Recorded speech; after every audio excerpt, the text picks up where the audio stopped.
Okay, running form. So much like last week, we started with the question when talking about periodization, what do we mean? Um, I think we as runners, we all know what good running form looks like. We all know when we see it, we're all lovely. It's a lovely bunch. It's a lovely community runner. So whenever there's a photo on Facebook or Instagram, we all like to comment when we see nice running form. But it's one of those bizarre things that no one really likes to commit to when you ask them what it means. I put on a couple of polls on Instagram fairly recently, and I asked people to describe what a good runner is, and I got tons and tons of responses to that. And then a few weeks later, I did a poll and I asked what good form looks like, and I had 3 people respond to it, almost like there was this fear. People didn't want to really commit to it. Which is interesting because, like I say, I think for most of us, we would all have an idea of what a good running form is, or at least what we want to look like when we're running. So we'll talk about the running gait, and I plan to speak very briefly about the running gait, but we can't really avoid it. So the most important biomechanical feature which differentiates running from walking is this double float that we have at both ends of the swing cycle. That's your classic kind of park run double feet off the ground photo that everybody craves. And so essentially we've got about 60% of the gait cycle is swing, so float, and 40% stance, and it's roughly opposite for walking. There's 5 stages of the gait cycle, and like I say, I try and keep this brief, but it's probably not surprisingly, it's pretty difficult to do. So we've got initial contact, which is where the leg swings in a forward motion and the foot, most commonly the heel, but not always, contact the ground. So, and then the foot will go through motions of supination and then swiftly pronation, which we'll talk about in isolation a bit later. The knee flexes to around 45 degrees, the hip to around 35 degrees. And these motions, all these motions are controlled by eccentric, like lengthening muscle contraction, which is aimed to dissipate the ground force reaction. Then the hips are working hard to avoid one-sided hip drop. So that's just initial contact. Then we go into our mid stance, where as the forefoot touches the ground, the lower leg moves from a shock absorbing phase. So this is where our soleus muscle, which we've spoken about over the weeks, and that moves into a forward propulsion phase, which is that short stretch shortening cycle we've spoken about. And then the knee and the hip begin their movement from flexion into extension, moving the body over the center of mass. So we've got the hams, glutes, and even the lats in the shoulders all driving us forward. Then we go into toe off. You're still with me. So as the heel is now raising off the floor, the hip is reaching its maximal extension, which is around 10 degrees in the West, but up to 40 degrees in elite runners, which again we'll look at in isolation. The knees flexing again due to hamstring contraction. The stance leg, the one we're stood on, is accelerated through plantar flexion, so foot down, so toe down on that side, and the ankle, at the ankle from the lower leg muscle contraction. So we've got our calf muscles, our soleus, gastrocnemius, peroneals, etc. Then we're into mid-swing. So now after toe off, we're in the first double float phase where neither foot has ground contact. So we're flying, that classic photo that we all crave. And the quads and the hip flexors are using in their elastic recoil to swing forward. So the forward momentum of the swinging limb and then the swinging limb, and then the front muscles of the lower leg are pulling the foot up in preparation for landing again. And then the hip muscles again working really hard to avoid the hips dropping on one side or allowing the knee to drop the cross line. And then we get back to the initial contact. So that is one phase of the gait cycle. So as you can see, there's a lot going on and tons of stuff to consider for the gait cycle, just looking at hips down. Oh, get my breath back. So we're going to start upper body though. So things that I look for: are the shoulders relaxed? Are they hunched? Are they curled round towards the front? Are the shoulders level? Is one drop in, much like we've just spoken about with the hips potentially drop in? Are the shoulders drop in? And what does that tell us? Are the elbows at 90 degrees? I see a lot of people that are kind of clenching their fists, and their fists are right up by their shoulders. when they're running. It's really wasted energy. So we want our sort of elbows to be about 90 degrees or even further down. Are the arms swinging forward? Lots and lots of us will be told that our arms, and I've been guilty of this in the past, so arms should always be swinging forwards. That's the most efficient way for our arms to swing. And I haven't come across a running coach that doesn't really prescribe to that.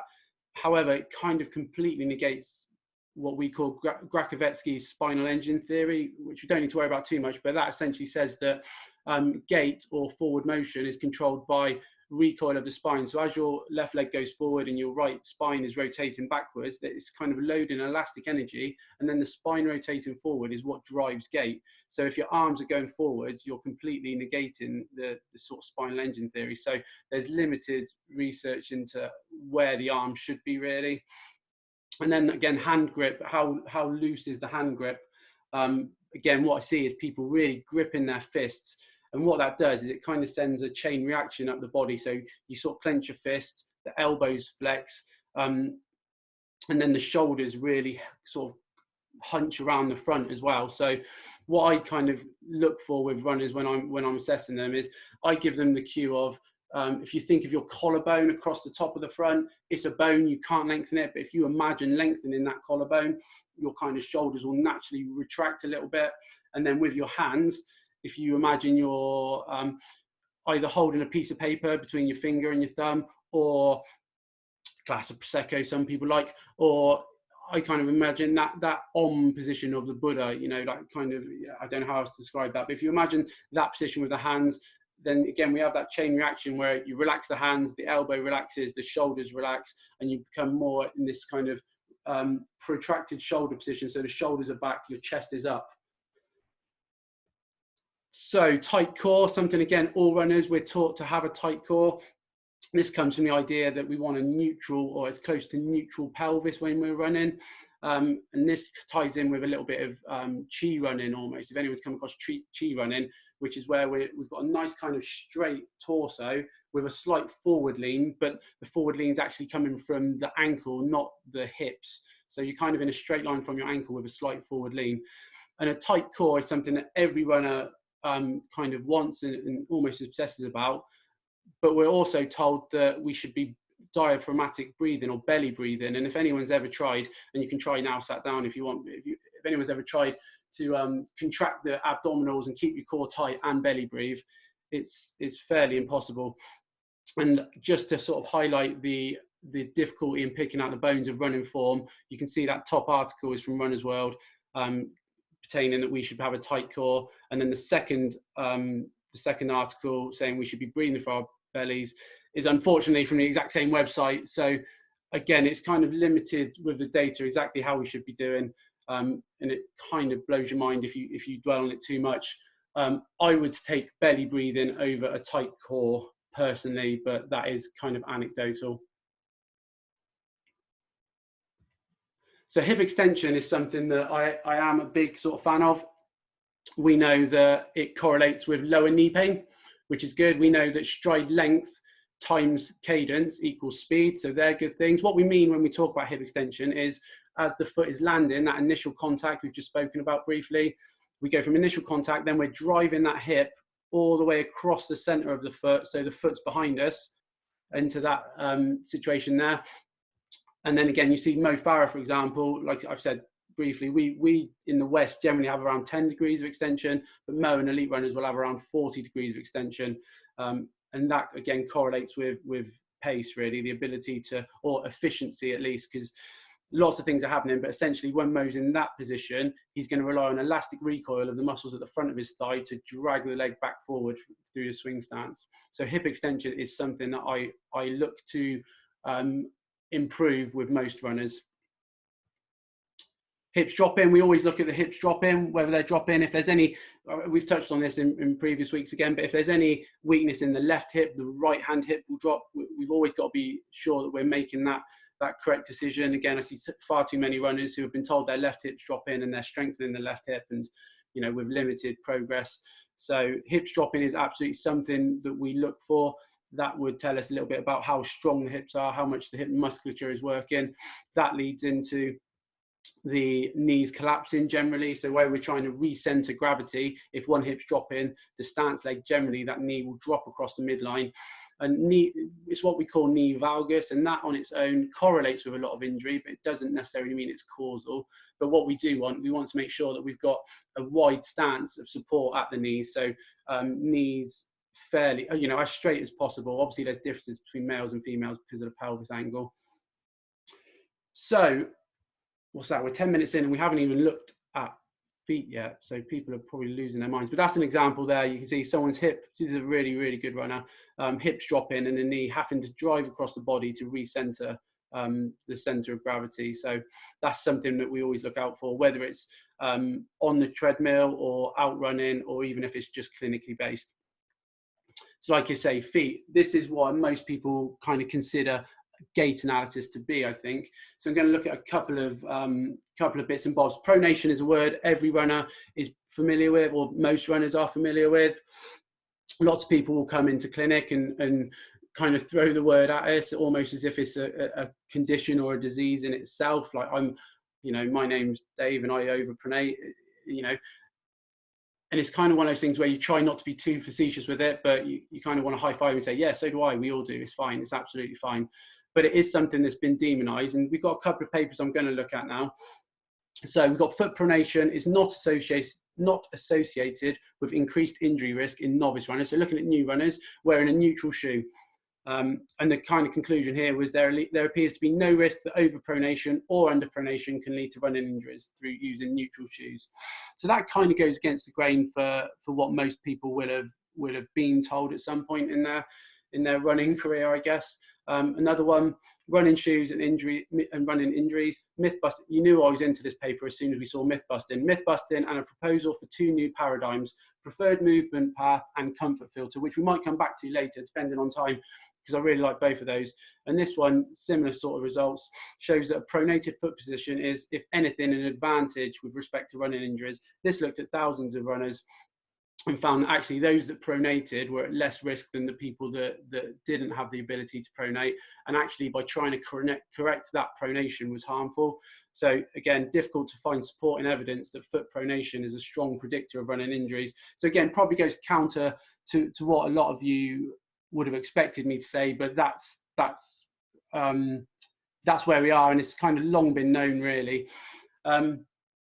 So if we look at, I'm going to be very sort of brief on this again, but if we look at what we do know about ankles and feet, because we, like I said, we've just seen, we don't know a great deal, but what we do know is there's 26 bones, there's 33 joints, 100 ligaments and tendons.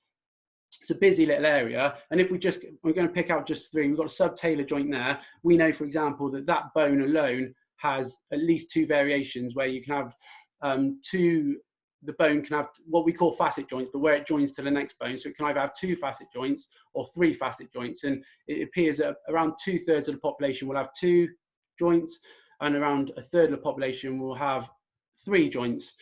Then we go into the tarsometatarsals, 5 joints there, metatarsal phalangeal joints. They all have similar variations. So if you multiply up those variations, it's almost impossible to fully assess an ankle in isolation. I was lucky enough to go to the International Running Conference at the end of last year. Simon Bartold, who's a brilliant researcher and a performance footwear consultant, and I really like his summation, really. The category motion control is not only nonsensical, but inappropriate. Heel strike, another thing that we've kind of demonized within the running world. Do we need to? This study looked at 3,000 marathon runners ranging from, I think the winner was 2 hours 28, so phenomenal running, and the back runners were 6.5 hours, so a good cross-section of society, 3,000 runners. And at 10K, and then at 20 miles, I looked at the heel strike pattern. 93% at 20 miles were heel striking. We have to assume that they weren't all injured. So we know that heel strike in isolation, I make note of it, but wouldn't necessarily look to change it. This is a slide from my workshop. Again, these are 6 of the top 7 males and the first female park run. And I always say this, excuse the pun, but there's something strikingly similar about how they're going to land, and we have to assume that they're not injured. So again, nothing to worry about. What we do worry about, or where it starts becoming interesting, is whether they're overstriding. So are you landing on a straight knee? Are you having joint pain, for example? If you're landing on that straight knee and the heel striking because of it, are you running with the brakes on continually? And is that a problem? I love this picture. You can tell it has just been nicked from somewhere else, unfortunately. But that picture is obviously a bit facetious and playful, but that's exactly what you see people doing when they do what they call strides. So it's interesting, shall we say. Heel lift. So something you may not have considered before, but heel lift, the ability to get your heel up underneath you. So increased knee flexion, so the ability to bend your knee, which actually decreases your ability to overstride because you're changing that center of gravity beneath you. By figure 4, what we mean, I don't know if that's clear, but you can see this is Kipchoge, who's pretty good at running. He's got that nice figure 4 that relies on a lot of hamstring contraction. So that's absolutely something that I consider with runners when I see them. Cadence, yeah, always important. We've always had this kind of gold standard of 180, which no one's ever really been able to tell us why, but these two papers, I think, tell its story. So you've got runners who have a cadence under 164 are 6.67 times more likely to suffer with shin injury compared to 174 we're going on this paper. The next paper, we look at a 10 to 20% increase in step rate, substantially reduces joint loading. But if we do 10% on 160, it brings us out roughly at that 174 to 180 standard. So that kind of correlates to me. I don't obsess about it. My rules generally are 164 would be about right for me. My rules have always been 160. If someone's running with a cadence of 160 or lower, then I do look to change it, and not massively, maybe 10% at a time over a number of weeks. People always are concerned that if they increase their step rate by 20%, then they're going to be working so much harder. But we can see that increased step rate of 10% demonstrated no significant increase in oxygen consumption. So it's kind of a free hit, really. You're not working any harder, and you're substantially reducing your joint loading. So that cadence is something that's still part of the picture for me. So there's less variance at elite running.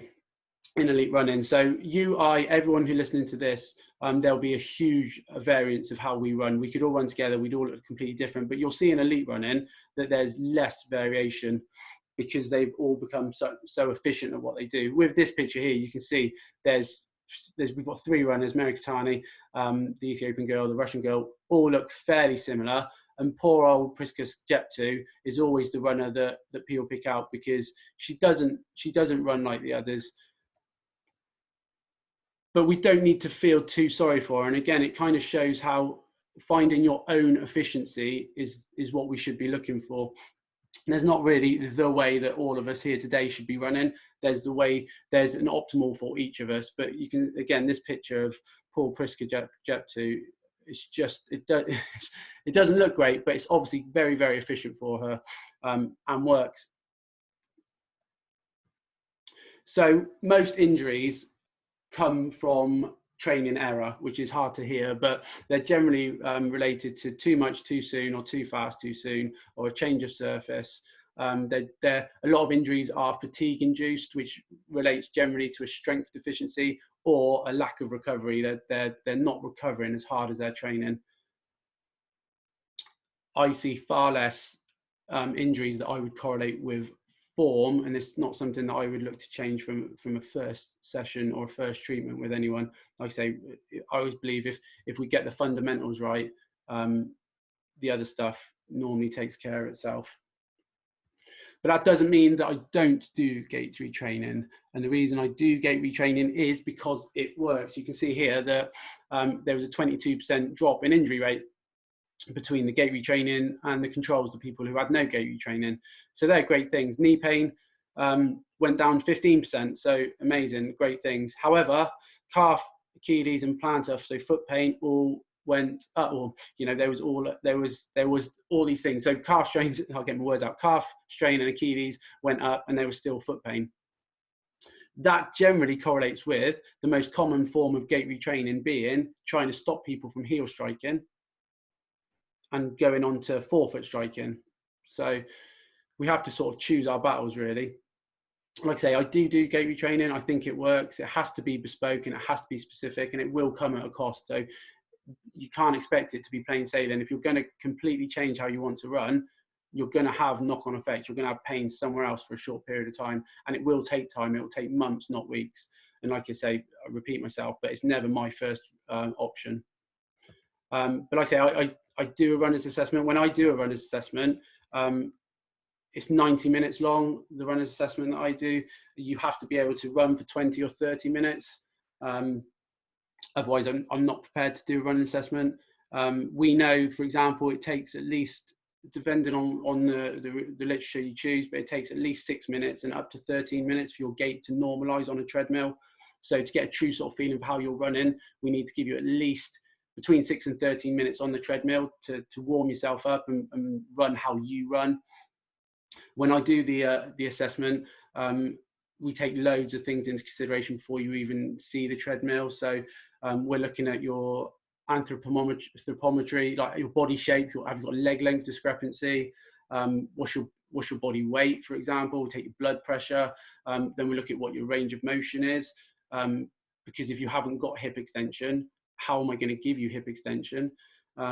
We look at neuromuscular control and strength at the range of motion. So not only have you got the range of motion, you know, it's great if you can touch your toes, but if you can't control yourself on the way down or the way back up, it's largely irrelevant and completely non-relevant to running.